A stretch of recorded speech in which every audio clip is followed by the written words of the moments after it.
All right, so now we are at the position that we can actually look at the system responses to forced responses of the system that are particularly interesting. So one of the ones that we looked at so far was e to the st. Now, the next thing that's particularly interesting in a lot of systems, and I will give you a couple examples, particular examples, is when you have a sinusoidal drive. And I'm sure most of you can relate to this situation, where you actually drive a system with a sinusoidal waveform, a sinusoidal current or voltage, and you want to see what it does in response to that, right? What's the output of the system in the presence of a sinusoid? And you are interested in the forced response because you're assuming that this sinusoid has been going on for a long period of time, so that you have the forced response, and then you basically are looking at the steady state response of the system. Now, if you have that picture, if you think about it that way, you really are looking at a system again, our favorite box with x of t and y of t. But this time, you're looking at it where x of t is some x0 cosine of omega 0 t plus some alpha. And we know if you're thinking about a steady state forced response of the system, and if this is an LTI system, it would only have a response that would be a cosine with some of a cosine form. So your y of t will be some y0, some different amplitude in principle, cosine of omega 0 t plus beta. Now you can see that actually, if you think about it, there are two things that are defining these waveforms by themselves, right? There is this magnitude and the phase.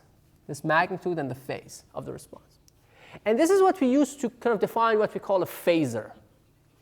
A phasor is really the amplitude and phase of this thing. So if you say, well, x0 with an angle alpha is my phasor, defines my input if I know my frequency is omega 0. And y0 with the angle beta defines the output. Right? That's all you need to define these things. So that's one way to think about it. Another way, which is more versatile, is to think about this as just the real part. So think about x of t being the real part of x0 e to the j omega 0 t, well, e to the j alpha e to the j omega 0 t.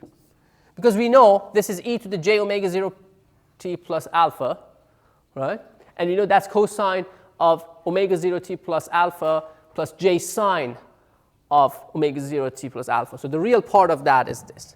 And y of t is similarly y0 e to the j beta e to the j omega 0 t.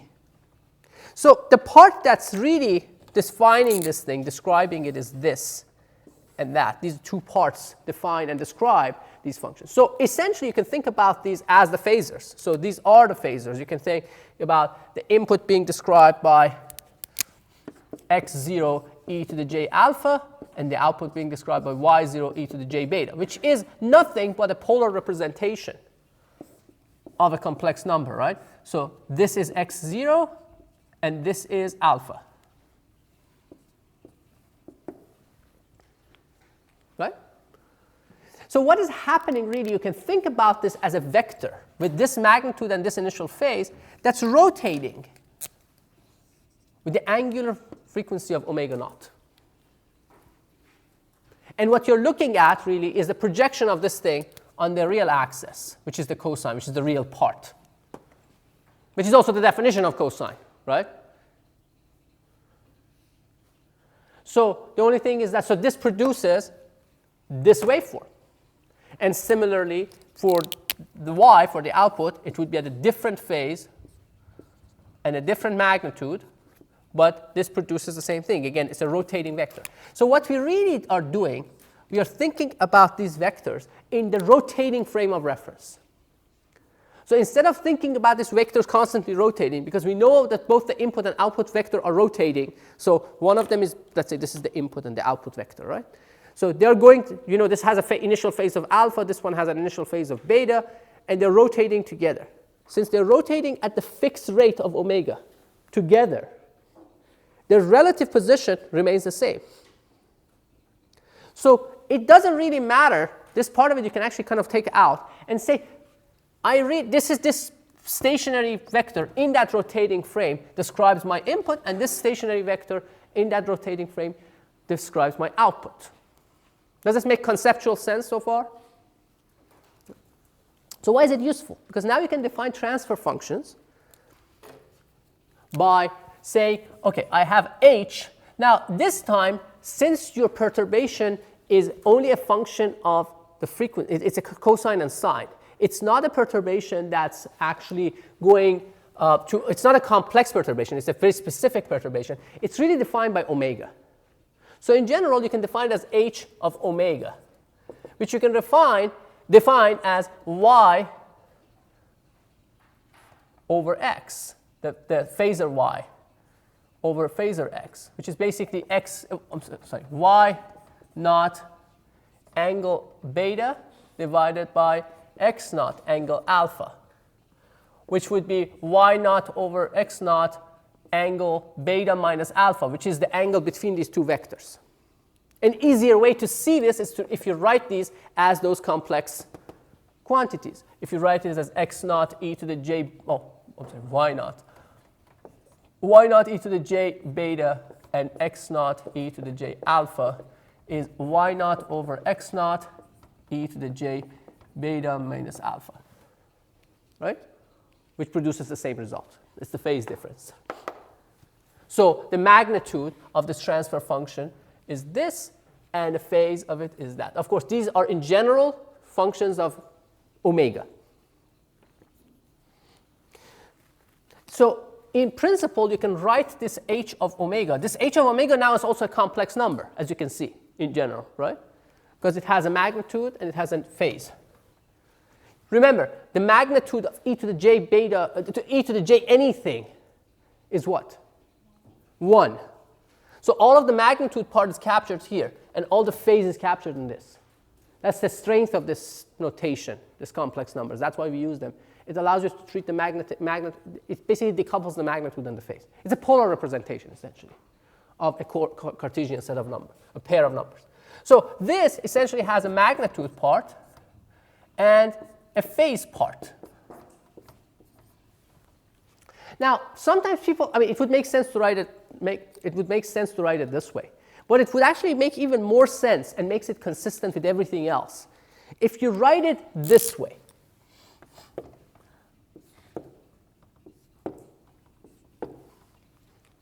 So it's not only a function of omega, it's a function of j omega.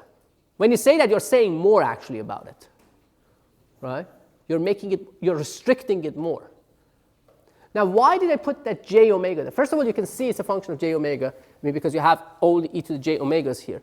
But this makes it consistent, as you will see shortly, with the transfer functions that we've defined before.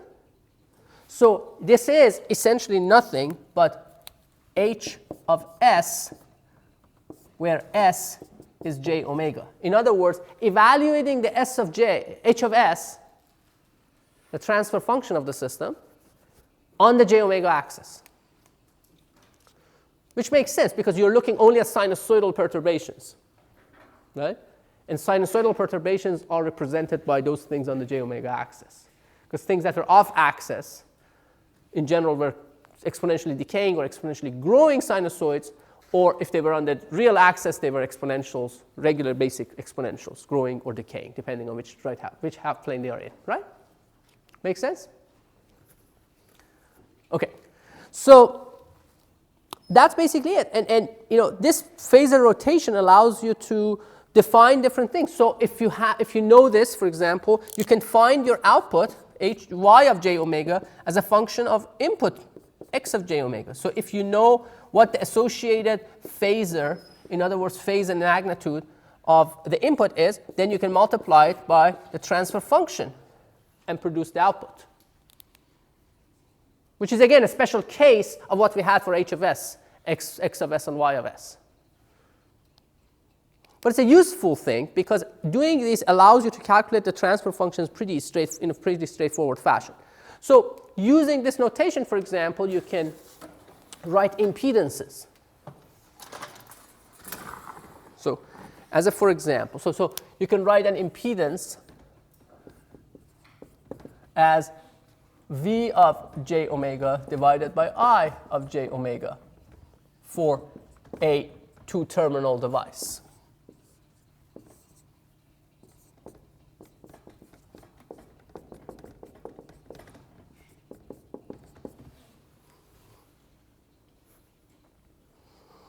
So let's just pick it, and you can write this basically as the magnitude of the z of j omega and its phase. So let's determine this for a couple of different elements. So let's, for example, what is the impedance for an inductor in this form? Yeah, I mean, we already know that answer if you want to directly use what the result we already have. But we can also do it by applying a sine and cosine, right? For example, you can say if I of t is, let's say, I0 cosine of omega naught t, right? What is V? Let's do it directly first to see what it means. What's the relationship between the voltage and current of an inductor? We already have derived this, right? V of t is L di dt for a linear inductor. So I basically can calculate V of t as being what? I0, the derivative of this thing, which is omega, right? Sine of omega 0 t, omega 0, right? Negative.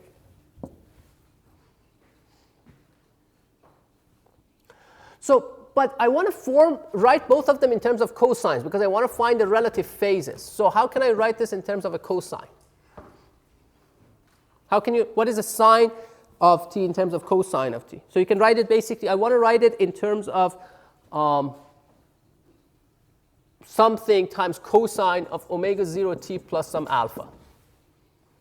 What is that alpha?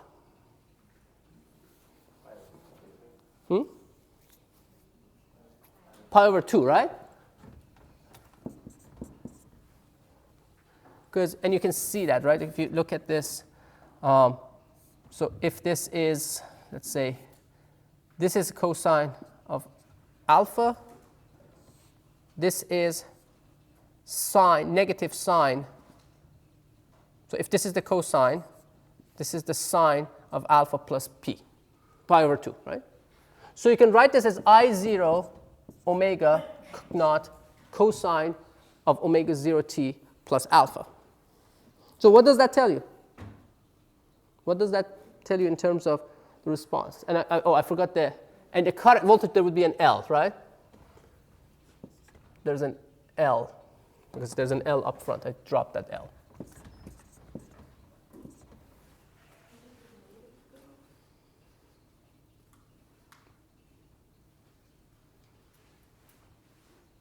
So let's look at this. Cosine of, let's say, some number, alpha, a sine of something here. This is the sine, right? This is the negative sign.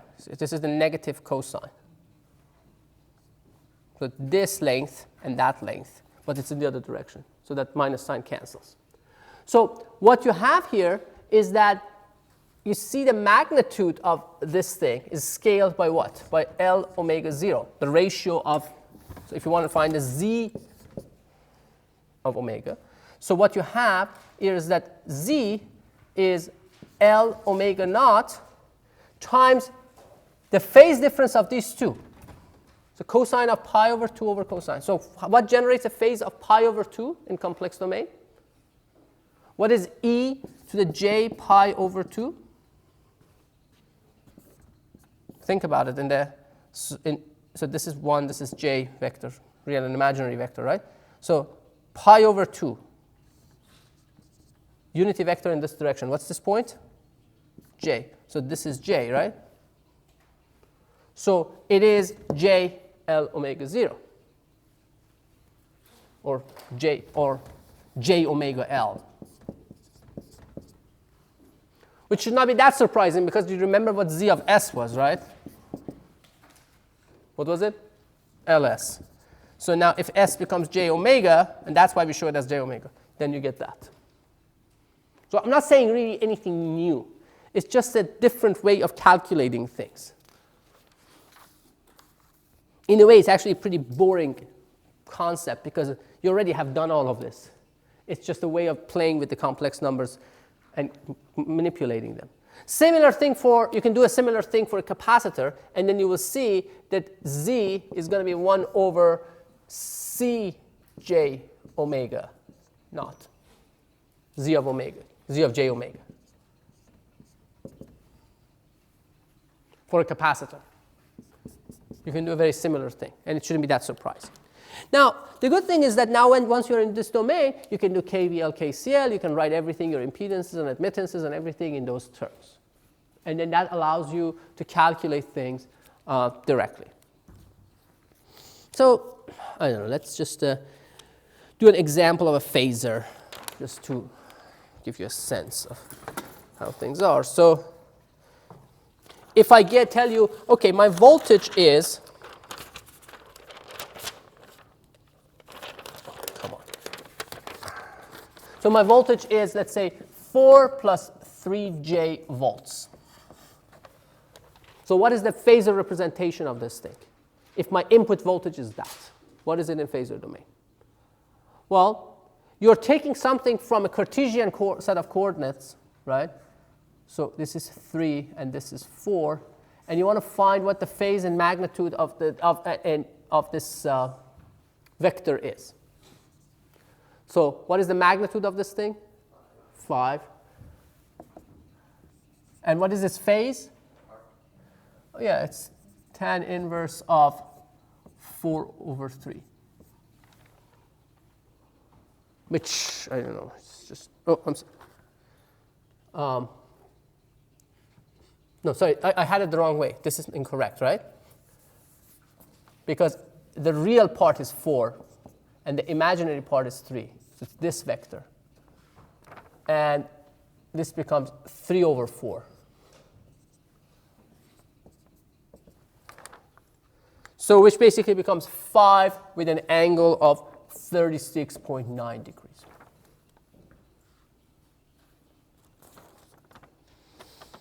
Or if I tell you, so another example, so this was example. Another example, if I tell you what's the phasor representation of x of t being 2 sine of 2t plus 30 degrees, what would you do? What is the phasor representation of this thing? What's its magnitude? 2, we already know that. What's this phase? Don't say 30. You remember 30 is with reference to cosine. So you have to convert it to a cos, right? So what happens is that if this, think about this. This is sine of some function. I want to find a cosine associated with that. So what do I do? What's the best way to do this, to convert this to a cosine? Do you agree that if this is alpha, if I make this alpha, these two are equal? So do you agree that cosine of pi over 2 minus alpha is the sine of alpha? And likewise, the other way around. So I can play with that by saying that, well, this is really cosine of 90 degrees minus 2t minus 30 degrees, which is 2 cosine of 60 degrees minus 2t. So what is my phase and amplitude? Is it 60 degrees? Was my phase 60 degrees? No, because it has to be referenced with the right to the right omega. This is rotating in the opposite direction. So I have to flip this change. So I know cosine of alpha is equal to the cosine of negative alpha. So what do? I just flip the sign of the argument, which gives me what? 2 cosine of 2t minus 60 degrees. So that is 2 with an angle of negative 60 degrees.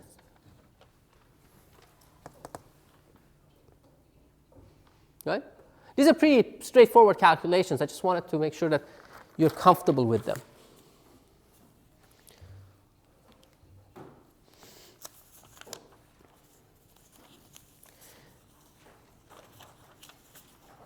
Okay. Any questions on these? Now, the other thing you could do when you have something like this is to say, look, again, I can do the same thing with my impedances. Now I can basically have, if I have an impedance, z of j omega, I can really write it as a real part, r of j omega, plus an imaginary part, x of j omega. So this is a convention that's used very frequently. Or likewise, I can define, if I have an admittance, I can write it as a conductance g of j omega plus a b of j omega.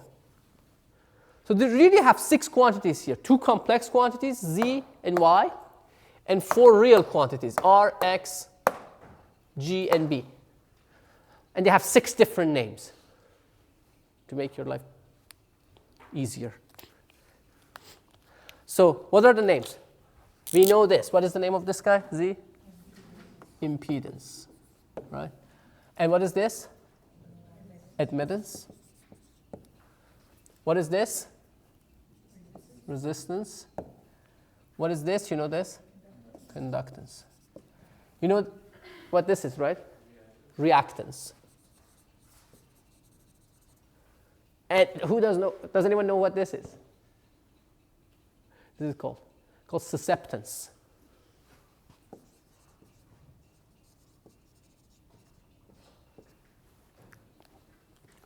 So, susceptance, reactance. Okay, I missed it.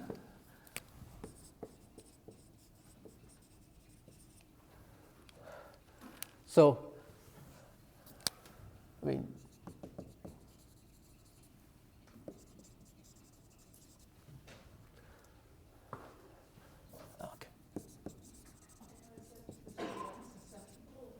is how susceptible it is to something, yes. Okay. Is that how you spell susceptible? Good question. No, there's a C in there, right? Yeah. Right, thank you. No, that's a susceptance. Susceptance. It's not a Dr. Seuss thing. Yeah. So it's basically how resistance, reactance, conductance, susceptance.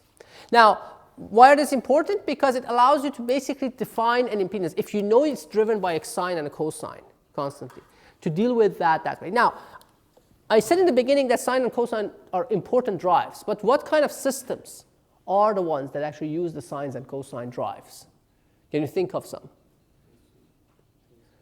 Power systems, right? AC power, right? All the power network distribution, all those things, everything is in sines and cosines. So there's a lot of these calculations for power systems. You essentially just basically write the phasors and multiply, manipulate the phasors, just add them to KVL, KCL over phasors. So that's one thing. Can you think of another kind of system where these are very commonly seen? Radio frequency systems.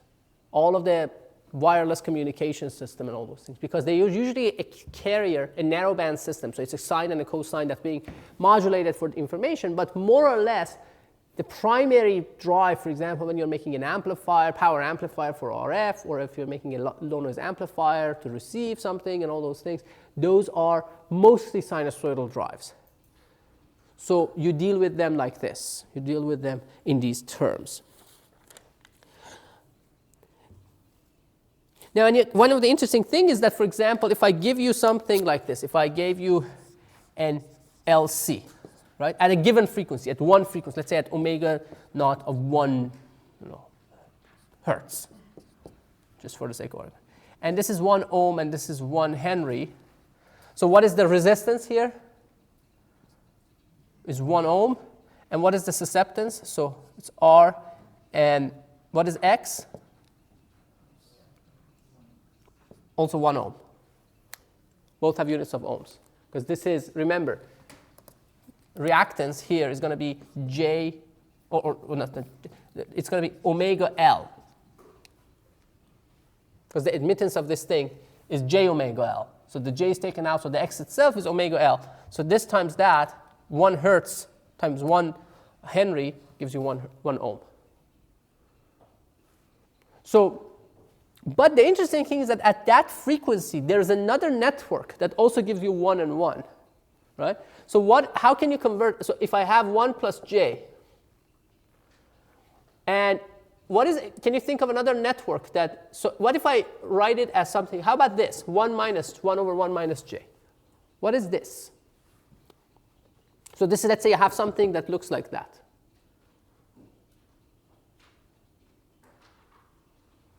Does that work if I convert it to a regular form? So basically I get 1 plus j over 2. So 2 times that would have been 1 plus j. So it tells me that maybe I can write it as an admittance like that. But can I? Is it possible for me to write this like as an admittance? Like that. So this is going to be 1 ohm. And what is this going to be?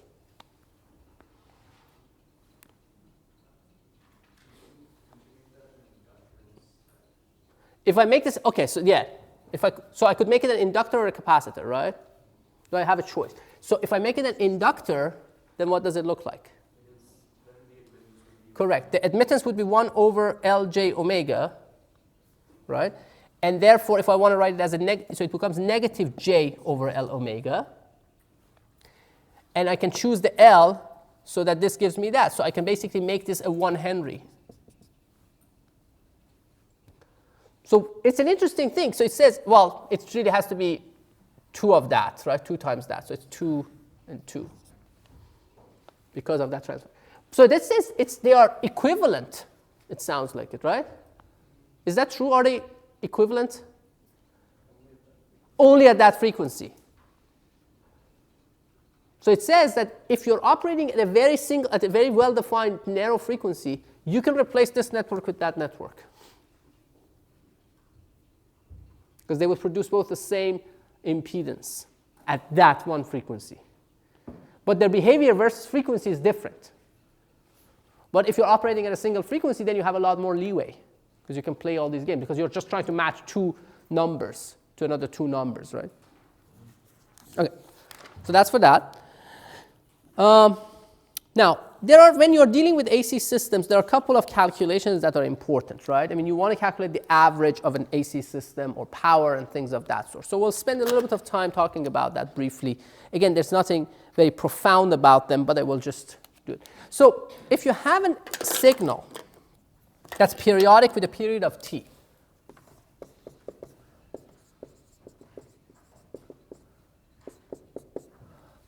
how can you calculate its average? What's the average of this waveform? Show it like that. How do you calculate the average of a signal that's periodic with a period of t? Yes? Integrate from 0 to t, period of cycle. Yeah, integrate from 0 to t or negative t over 2 to t over 2, they're the same. 1 over t, and then v of t dt, right? So that's how you calculate or in general, if it's an x of t, let's say. Let's not even make it a voltage, just for now. Let me keep it general. Some x of t. You get that's the average. So what is the average of a cosine?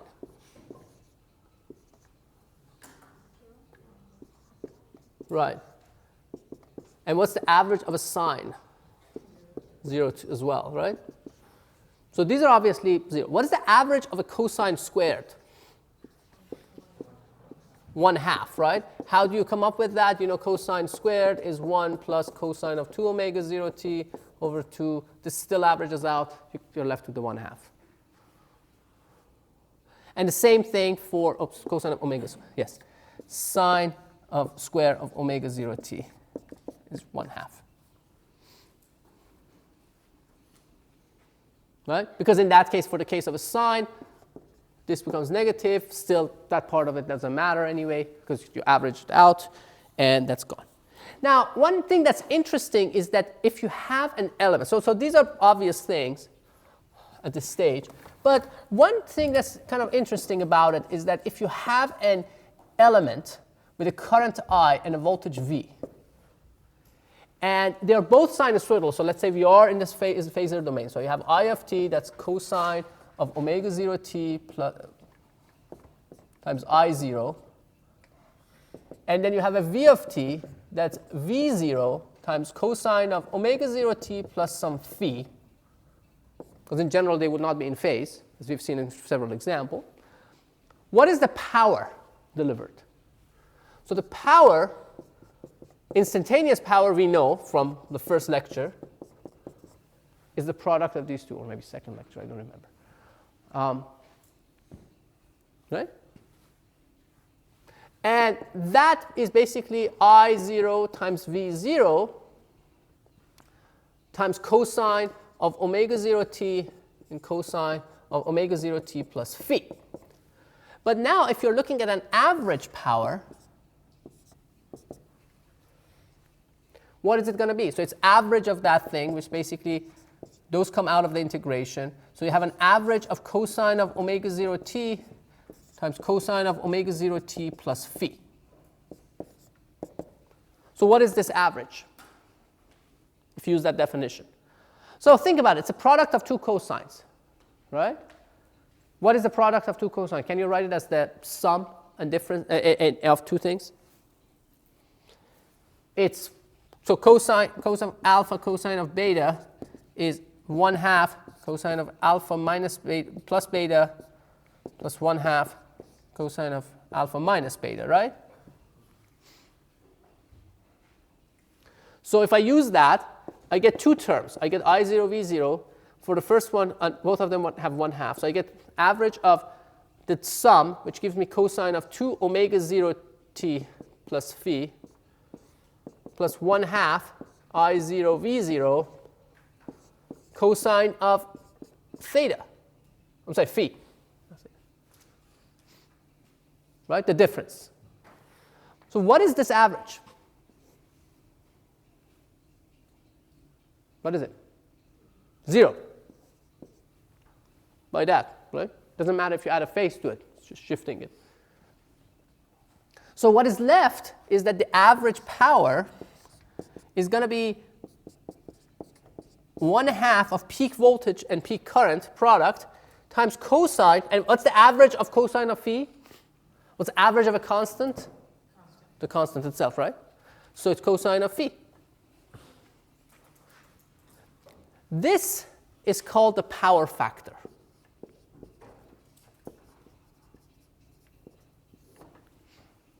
Now, what is power factor? Why does power factor matter? Because you can have a large current and large voltage, but deliver no power. Let me give you an example. If you have an inductor, a pure inductor, if you drive it with a certain voltage or a certain current, right, what happens? You get a current and you get a voltage, but they're 90 degrees out of phase. How do we know it's 90 degrees out of phase? Because its impedance was J omega L. There was a J, right? So how much net power do you deliver? This thing, 0. It's all reactive, meaning that, yes, you put power in for half of the cycle, but you take it out in the other half of the cycle. So you don't put any net power in there, because it can't dissipate energy, right? An inductor. It can only store it. And in steady state, by definition of steady states, its net power cannot increase or decrease over time.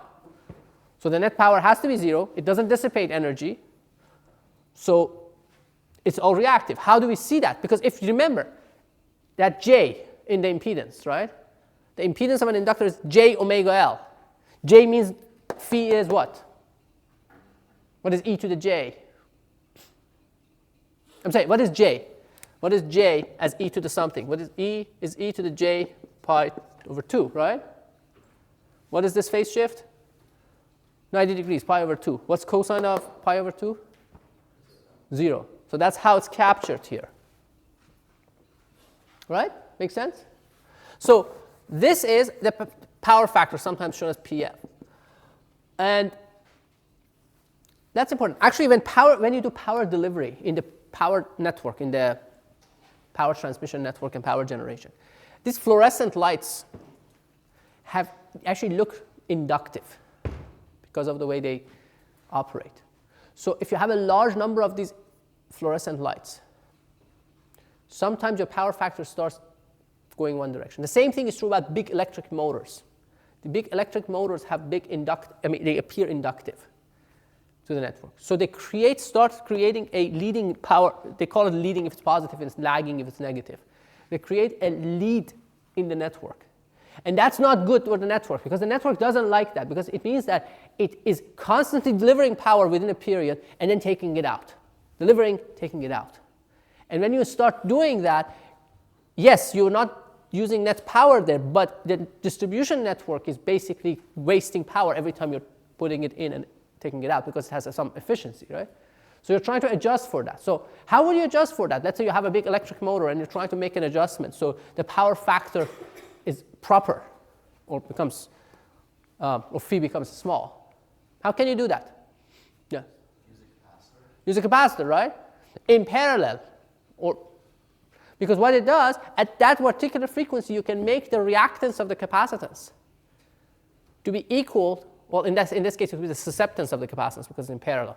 The susceptance of the capacitance to be equal in magnitude, but negative in sign, right, to that of the inductor, and it cancels it.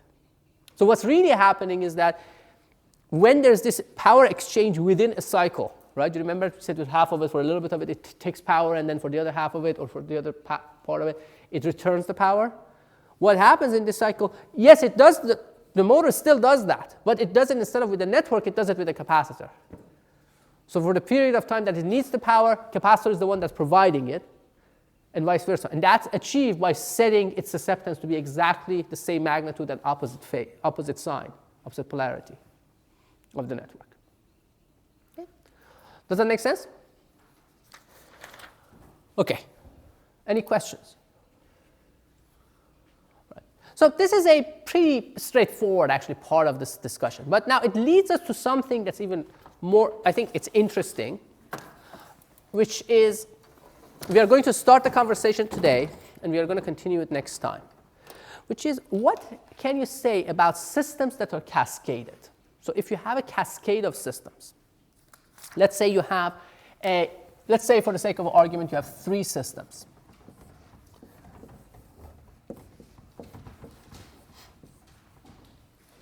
So let's call this, and the first one has an impulse response h1 of t, h2 of t, and h3 of t.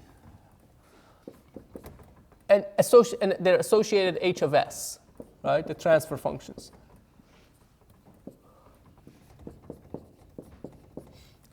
So you put some input x of t in, and then you get some y of t out. Or conversely, you could say you have an x of s or x of j omega as the input. But what is the relationship between y of t and x of t? How do you calculate y of t in terms of x of t? We already know this, right? How do you calculate this output in time domain? If you were to do it purely in time domain, our first approach, it's a convolution of h of t and x of t, right? And then from here to there, you get another convolution. And then you get another convolution. So basically, since convolution commutates, you can write as h of h1 convolve with h2, convolve with h3, convolve with x. So it's a convolution of the 3 of them. Now, how about in complex frequency domain, in the S domain? What is this output? Or P domain, the same thing. Right? Go ahead. H1 of S times x of S, or x of P. So it would be h1 of S, but then the next one would multiply by h2 of S and h3 of S. So in that case, you have h1 of S, h2 of S, and h3 of S times x of S. In other words, the aggregate, you can write based on these, you can write an aggregate impulse response, which is basically h1 convolve with h2 convolve with h3, because you can think of this as an aggregate impulse response. Or you can think of this as an aggregate transfer function.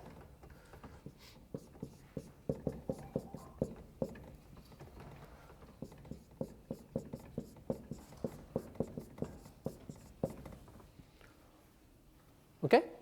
Does it make sense? Now, why is this useful? Why is this important? Because it allows you to deal with systems that can characterize independently. What do we mean by that?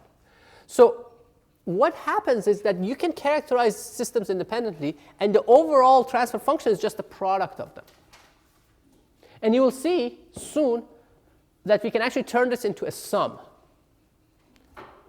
Right? How do you turn a product into a sum? It's a very famous invention or creation. It has a name. I'm sure you'll know it, just not thinking about it. How do you convert a product into a sum? Starts with an L. O. G. Logarithm. It's a logarithm, right?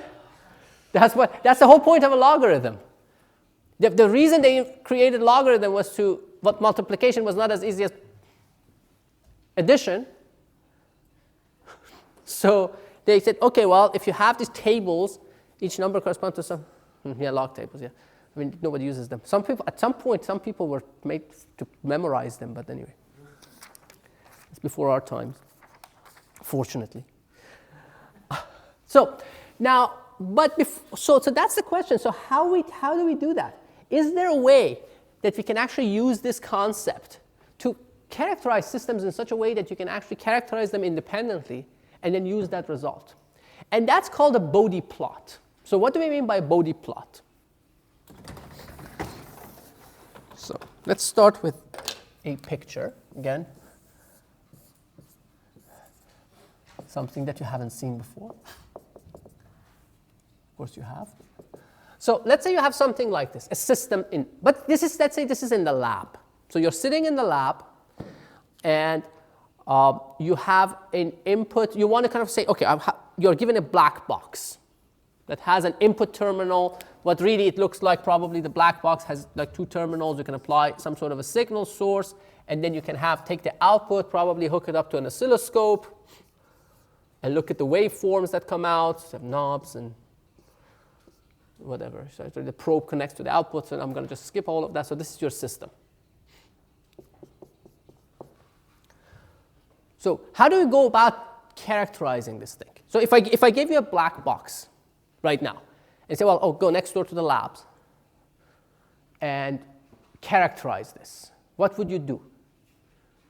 What are the things that you can do about it? How would you go about characterizing it?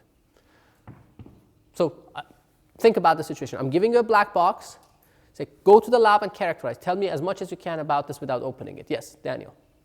Measure resistance and then maybe pump a current through it or see what voltage happens. Yeah, but so that would be like for one port. But this is more of a two port. It has an input and an output, right? So how would you characterize that? What would you apply to it? Let's say, forget about let's say the input and output are both voltages. So you don't need to worry about that part, the impedance part for now. Yeah. Maybe start by trying like just a DC input. Okay, so start with a DC input, and then you will get probably a DC output. Let's say I tell you this is an LTI system. So you don't have to worry about nonlinearity. Yeah. Try to give as much impulse response as you can. Impulse response. He says that give it an impulse response. So impulses are very nice theoretical tools, right? How do you generate that impulse in the lab? Without. Really quickly. Yeah. So sure. You made my point. You said short the battery or something like that. So yeah. How do you use an impulse without evaporating everything around you?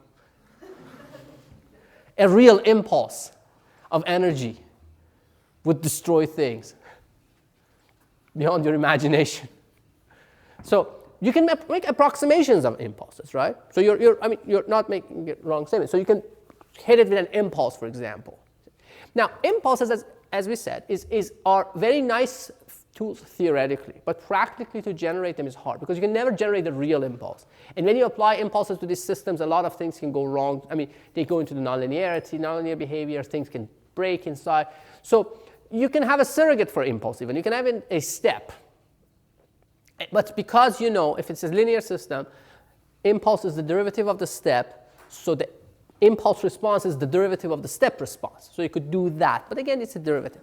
Now, but it's also the problem with doing something like that is that, again, you can do it, and it's done frequently. But there's something even simpler than that. The problem with the impulses is that you're looking at transient events. Now, transient events have a lot of information in them if you can capture them well. The problem with that is that it's hard to capture. They're hard to generate. So can we think of something else that you can use to characterize a system? Yes? Maybe like sweep through a range of frequencies. Right. Like Sinusoid, sweep through a range of frequencies, right? So one of the other things you could do, you could actually apply a sinusoid, something very much more benign, right? Much less aggressive, but you can still get a lot of information from that. You don't need to really punch the system in the face at the end of the day. And that's true about humans too. You don't need to do that. You just need to interact with them, apply different range of frequencies, and look at individual responses on different things. Okay, yeah, look at them. Build the model in your head, and eventually you know them very well. You can predict what they do if you punch them in the face without having to punch them in the face. See? So the beauty of this thing is that you don't even have to do it if you know what you're doing. So you apply different range of frequencies. So what do you measure? So that's a good question. So you say, okay, you have different range of frequencies, and you start measuring something. So what is it that you're going to measure? Let's continue on that line. So you probably want like relative phase to your input as well as like the amplitude of your the relative phase of your output to your input as well as the amplitude. The relative phase of the output to the input as well as your amplitude. Or how about the relative amplitude of the output to the input? How do you do that relativeness, right? I mean, we already have done this similar calculations here, right? So we said that the transfer function, right? We said h of j omega was y0 over x0 e to the j beta minus alpha, where beta was the output phase, alpha was the input phase, and this is so we can plot this ratio. We can measure what the output, so you can measure what the output is, and then you can connect the other terminal of the oscilloscope to the input, so you have two waveforms. So let's say this is the input, you see a sine wave, and then you see an output that looks like this, to be the same frequency, so something like that, right? So you put a sine wave in, a sine wave comes out. So the only thing that's different between these two sine waves is their amplitude and their phases. There are two parameters you can measure. So you can measure the ratio of the output to the input as you change the frequency. So for each one of these frequencies, you make a measurement of this ratio, right? So you put a data point here, and then data point there, data point there, data point there, data point there, data point there. And then also you measure the relative phase, basically the phase of the output with respect to the phase of the input. And then you can put data points there. So you're measuring two different things.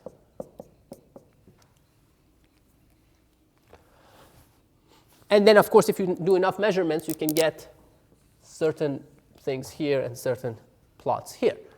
So there's a plot. So what we are really plotting is, in this case so far, is h of j, magnitude of h of j omega, and the phase of h of j omega, because this was h of j omega, right?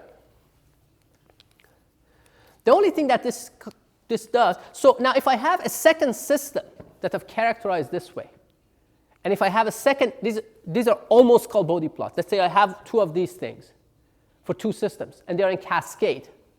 Can you tell me what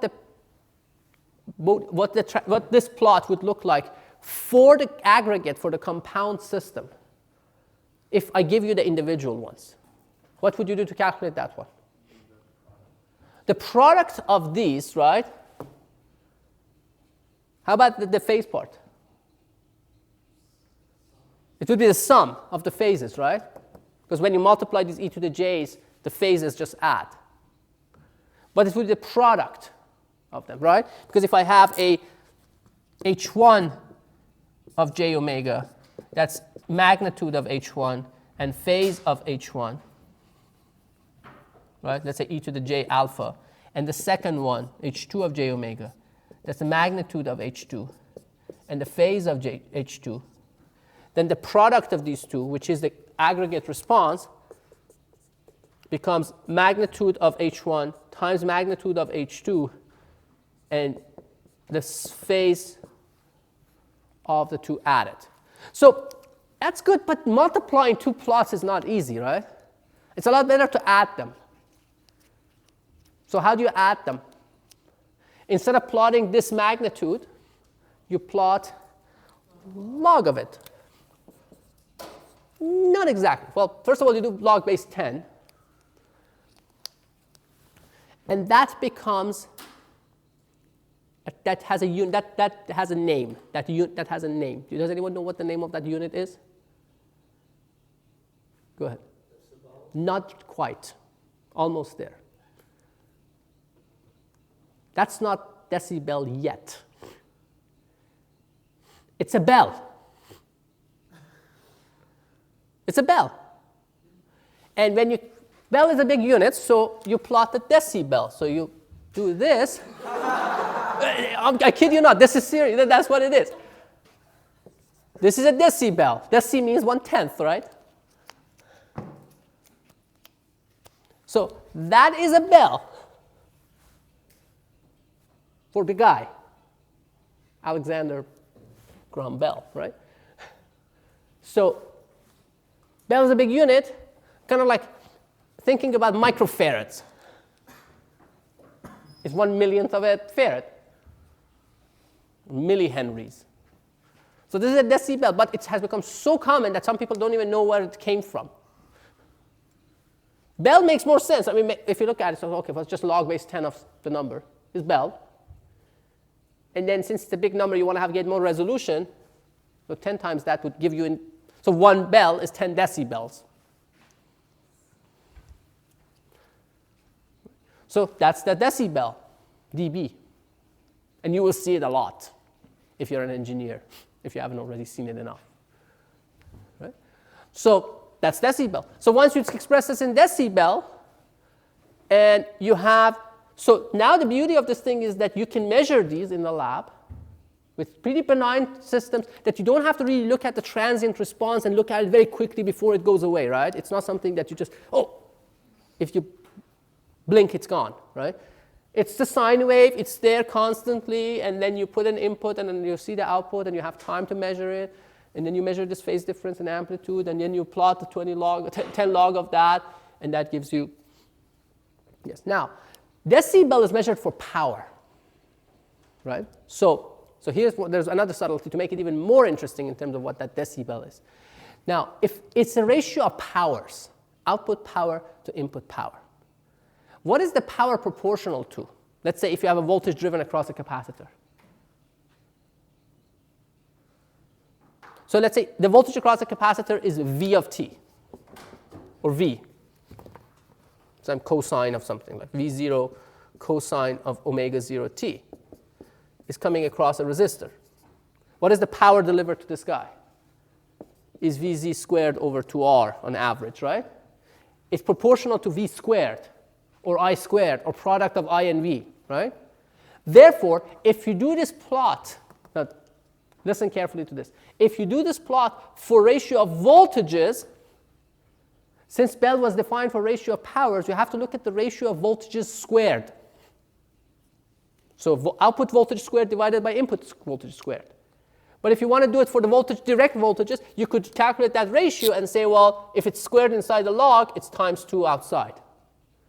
So if you're doing it for voltages, you calculate 20 log base 10 of h of j omega, and you plot that.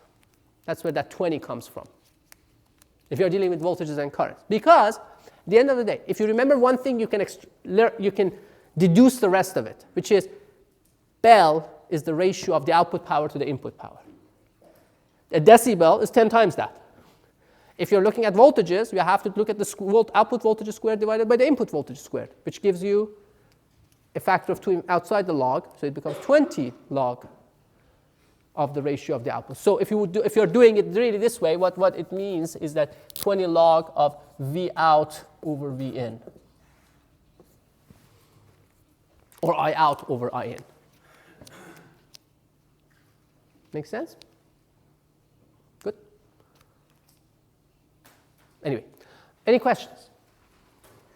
Yes, Daniel. What's an S parameter? S parameters. Okay, so we haven't got, The S parameter is a ratio of so there are different ways to look at systems, right? Voltages and currents. The other way to look at it is that the ratio, looking at the incident power and the reflected power from the system. So the S parameters are the ratios of various reflected power to incident powers for different ports. So if you have one port system, it's the ratio of the reflected power to the incident power. If you have multiple ports, you can look at it for cross terms too. Any other questions? No? All right. So see you next time.